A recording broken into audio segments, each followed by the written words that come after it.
کلام معنوی اور لوح محفوظ میں قرآن محفوظ بل ہوا قرآن مجید فی لوح محفوظ، لوح میں محفوظ رکھے۔ فرشتے قرآن کی تلاوت کرتے، اللہ تبارک و تعالیٰ نے کثرت سے تلاوت کرنے کے لیے فرشتوں کو فرمایا، اور جب اللہ کے رسول پر یہ قرآن، اگر قرآن کی کوئی کمپنی نہیں ہے، وہ آیات جو پہلے سے آج کی ہیں زیر و زبر میں تبدیلی ناممکن ہے۔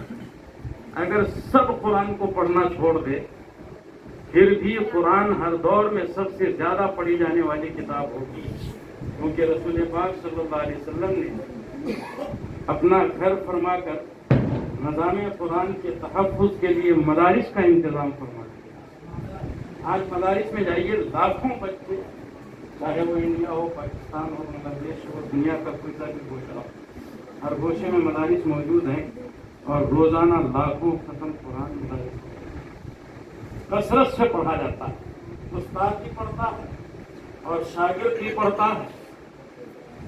اللہ کے رسول صلی اللہ علیہ وسلم نے ایک حدیث پاک میں یہ فرمایا، اس حدیث کا مفہوم یہ ہے، مسلم شریف کے اندر یہ حدیث موجود ہے کہ قرآن آدمی اپنی طرف سے نہیں پڑھتا ہے، بلکہ اللہ جس سے چاہتا ہے اس کو تلاوت کی توفیق عطا فرما دیتا ہے۔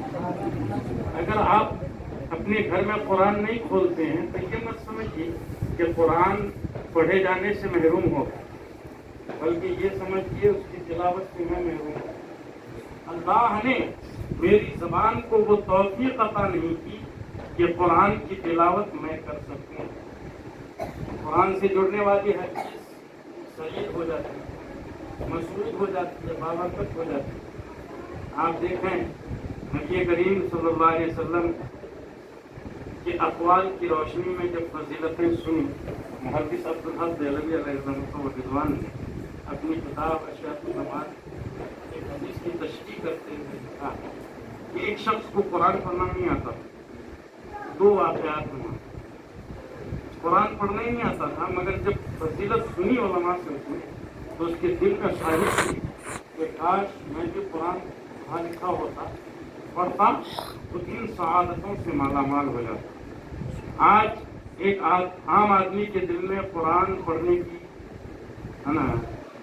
چاشنی یا ذوق پیدا نہیں ہوتا، ایسی وہ غریب ماحول پیدا، عوام تو عوام ہے، علماء کے قرآن کو چھوڑ رہے ہیں، تلاوت سے ہم دور ہوتے جا رہے ہیں۔ نبی کریم صلی اللہ علیہ وسلم کی حدیث کی روشنی میں محدث علی الاطلاق حضور سیدنا محدث عبدالحق دہلوی علیہ رحمت و رضوان نے فرمایا کہ وہ شخص خواہش مند تھا، کاش میں پڑھا لکھا ہوتا، میرے ماں باپ پڑھائے ہوتے، کوششیں کی، مگر قرآن جاری نہیں ہو پایا زبان پر۔ تو اس آدمی نے قرآن کو اپنا مطمع نظر بنایا کہ پڑھنا تو نہیں آتا مگر اپنی محبت کا مظاہرہ کسی صورت سے تو کر سکتا ہوں۔ گھر میں جب پہنچتا تو قرآن چومتا، قرآن کو کھولتا، تھوڑی دیر یاد کرتا، رو لیتا کہ یا اللہ پڑھنا تو نہیں آتا ہے مگر تیری کتاب، میں اس کو دیکھ رہا ہوں، چھو رہا ہوں۔ کہیں جاتا تو پہلے قرآن کو کھول کے دیکھتا اور اس کے سامنے اپنی نامرادی کو بیان کرتا کہ میں نامراد ہوں کہ قرآن پڑھنا نہیں آتا ورنہ تجھے پڑھتا ضرور تھا۔ وہ شخص کہتا ہے محدث عبدالحق دہلوی علیہ الرحمہ کے پاس آ کر کہ حضور جس دن میں قرآن چھو کے گھر سے نکلتا ہوں اس دن ایسا محسوس ہوتا ہے کہ اللہ کی رحمتیں میرے ارد گرد، اور جس دن قرآن چھو کے گھر سے نہیں نکلتا اس دن ایسا محسوس ہوتا ہے کہ میں ایمان والا ہی نہیں ہوں، یہ کیفیت پیدا ہو گئی۔ اب بتائیں آج ہمارے پاس کتنی سہولتیں موجود ہیں۔ وہ دور ایسا دور تھا کہ صرف قرآن عربی میں، صرف عربی زبان میں چھپتی ہے، آج کل تیلگو میں، ہندی میں، رومن انگلش میں، آپ جس زبان کو جانتے ہیں، جس زبان کو پڑھنا جانتے ہیں اسی زبان میں قرآن دستیاب ہے۔ اس کے باوجود بھی ہم اتنے انارکی کے شکار ہیں اور غفلت کے شکار ہیں کہ قرآن ہم سے پڑھا نہیں جاتا۔ تلاوت قرآن کی برکتوں سے آشنا ہونا چاہیے۔ اب آپ آئیے ایک واقعہ اور چھوٹا سا ہے. ایک بوڑھے میاں محدث عبداللہ دیلوی علیہ الرحمہ سے سنے قرآن کی بڑی برکتیں تو رونا شروع کر دیا. کاش میرے کو پڑھنا آتا تو میں بھی قرآن پڑھتا. انتظار کیا جلسہ ختم ہونے کا. جب جلسہ ختم ہو گیا سب چلے گئے تو یہ اکیلے میں محدث عبداللہ دیلوی کے پاس پہنچے اور روتے روتے ہوئے کہا کہ حضور مجھے قرآن پڑھنا نہیں آتا اور آپ کی زبان سے قرآن کی تعریف سن کے میرے دل میں انتخاب پیدا ہو تو میں اس سے کرنا چاہتا ہوں. کیسے کروں آخر؟ آج ہمارے دل میں پیدا ہوتی ہے ایسی کوئی سمجھ. آپ ہزاروں تقریر سنتے ہیں, اس کان سے سنتے ہیں, دوسرے کان سے نکالتے ہیں. قرآن کو کھول کر دیکھنے کی کوشش نہیں کرتے. حضور محدث عبداللہ دیلوی علیہ الرحمہ نے فرمایا کہ تجھے پڑھنا نہیں آتا نا تو روزانہ اپنے گھر میں مصلی بچھا, وضو کر, قرآن کو کھول اور قرآن کی سطروں پہ انگلی اٹھا, اس کو تلاوت کا ثواب مل جائے. وہ ایسا ہی کرنے لگا. ایک دن, 2 دن, 3 دن, 4 دن نصیبہ بلند ہوا, نصیب جاگ گیا. سرکاری دو عالم صلی اللہ علیہ وسلم اس کے خواب میں آئے. ایک جاہل آدمی کہ خواب میں کون آ رہے ہیں؟ پیارے نبی صلی اللہ علیہ وسلم. کہا کہ پیارے, جس انداز میں تو جو تلاوت کرتا ہے اسی انداز میں تو مجھے تلاوت کر کے. بولا حضور مجھے تو پڑھنا ہی نہیں آتا. بولا نہیں, تیرا انداز تلاوت مجھے بہت پسند ہے. مجھے ہی نہیں اللہ نے پسند فرمایا.